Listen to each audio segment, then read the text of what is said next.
Bashir buzzer صاحب کی ایک خوبصورت غزل کہ پرکھنا مت پرکھنے میں کوئی اپنا نہیں رہتا،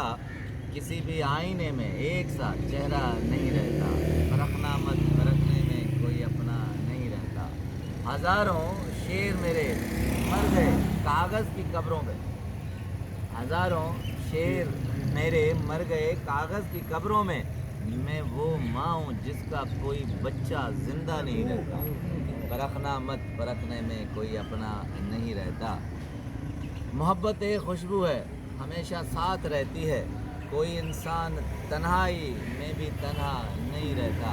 پرکھنا مت پرکھنے میں کوئی اپنا نہیں رہتا۔ بڑے لوگوں سے ملنے میں ذرا سا فاصلہ رکھنا، بڑے لوگوں سے ملنے میں ذرا سا فاصلہ رکھنا، جہاں دریا سمندر سے ملے تو دریا نہیں رہتا، پرکھنا مت پرکھنے میں کوئی اپنا نہیں رہتا، کسی بھی آئینے میں ایک سا چہرہ نہیں رہتا۔